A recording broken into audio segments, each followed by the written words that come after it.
Malam itu, Lenteng Agung gerimis tipis. Jalanan lengang. Toko-toko di sepanjang deretan Universitas Pancasila sudah banyak yang tutup. Saya lupa persisnya jam berapa. Mungkin tengah malam. Yang saya tahu, angkutan kota menuju Depok sudah tidak ada. Saya memang agak bimbang saat itu. Ingin tetap menginap di rumah kawan saya, Depta, atau pulang. Tapi karena Oliver sudah ada janji dengan pacarnya besok, maka terpaksa saya harus pulang. Kami berdua berencana naik kereta dari stasiun Universitas Pancasila menuju Pondok Cina. Dulu, di tahun 2008, belum ada yang namanya ojek online. Ojek pangkalan pun jarang jika sudah lewat tengah malam. Angkutan biasanya cuma sampai jam 11. Kalaupun ada, paling-paling cuma mobil omprengan. Itu pun kita harus berbagi tempat dengan penjual sayur. Suasana stasiun sangat sepi saat itu. Hanya ada beberapa petugas di sana, 2 penjaga tiket, dan 4 petugas keamanan.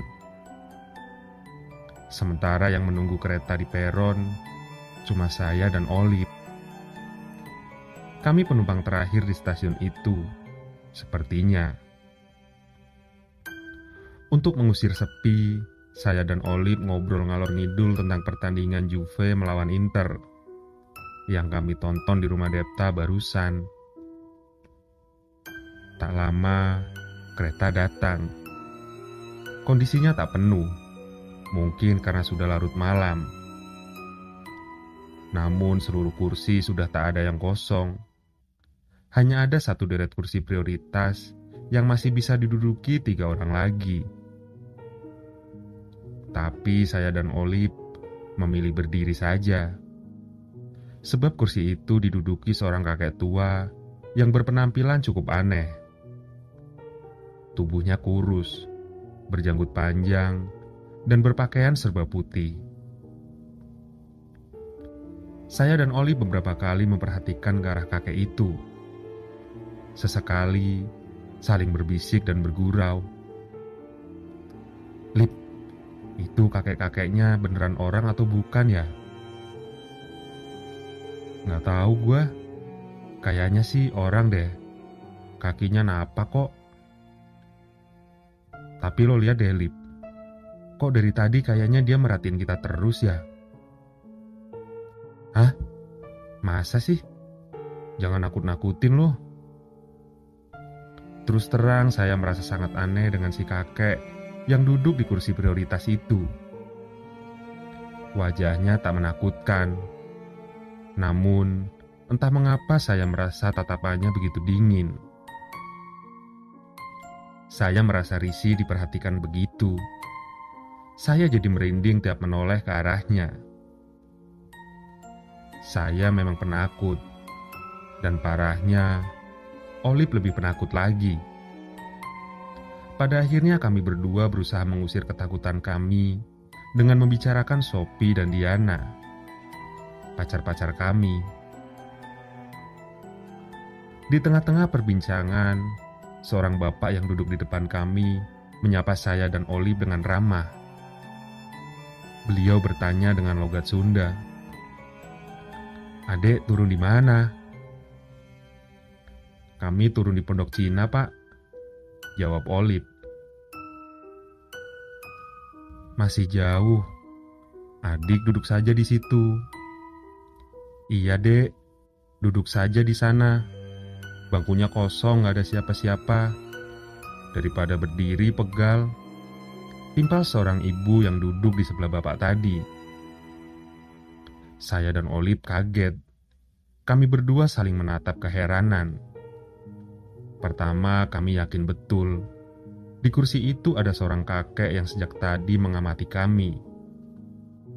Dan kedua, masih jauh apanya?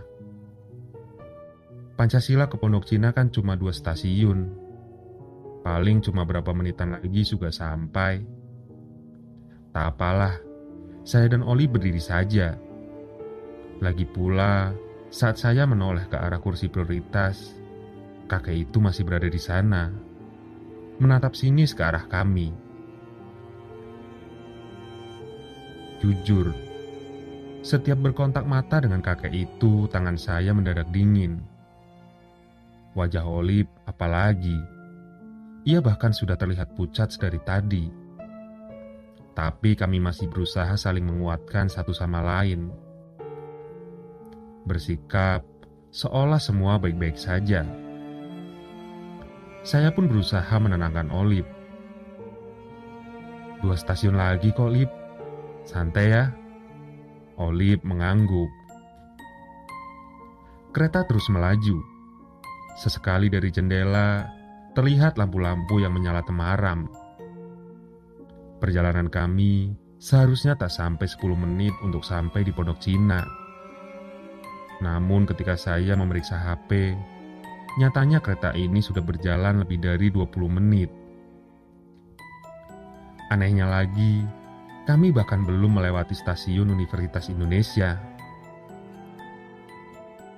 Saya terpikir untuk menghubungi Depta, mengabari kalau perlu meminta dijemput oleh ayahnya di stasiun terdekat.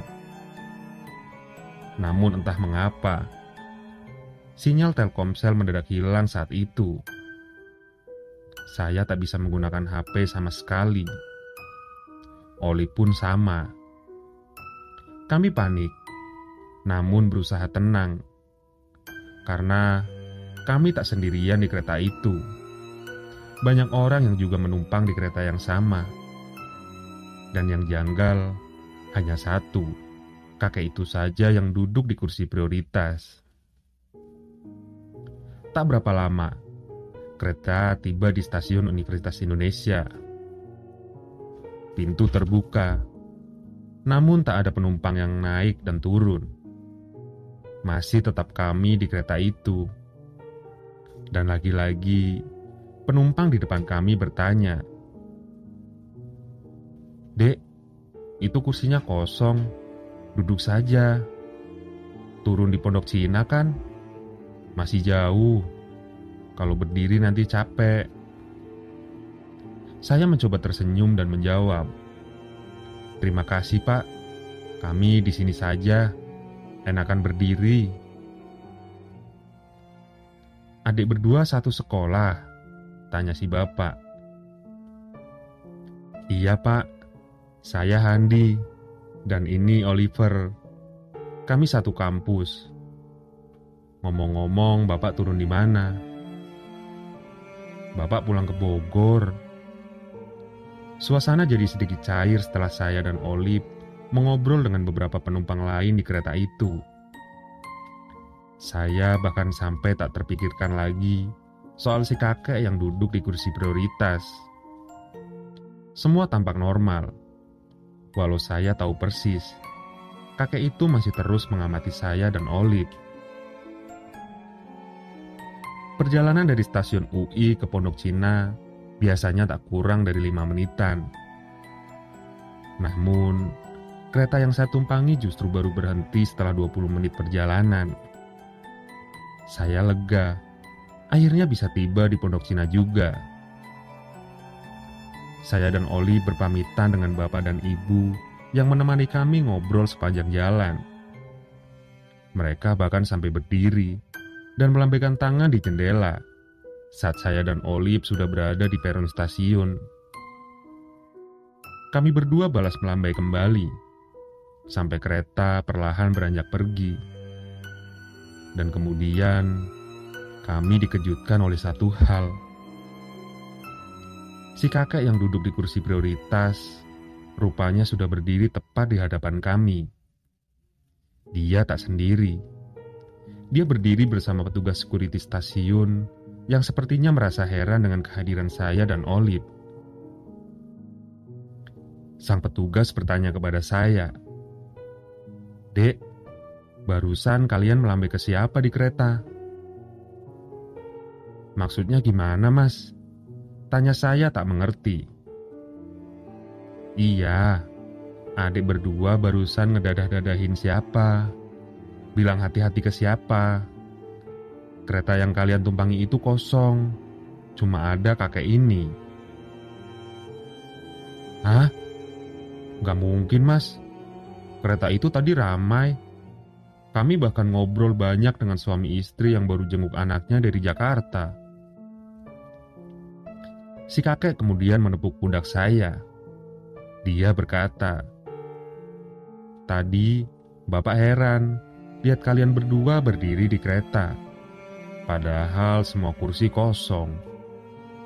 Bapak tadi mau menawarkan duduk, tapi kalian heboh sendiri, seperti sedang ngobrol dengan orang lain. Padahal nggak ada siapa-siapa lagi di kereta, cuma kita bertiga." Lanjut si kakek. Saya dan Olive shock. Kami berdua mencoba untuk berpikir jernih. Dengkul saya lemas, gemetaran. Olive bahkan sudah nyaris menangis. Tapi kemudian kami bisa sedikit lebih tenang setelah meneguk teh botol dingin yang dibelikan oleh si kakek.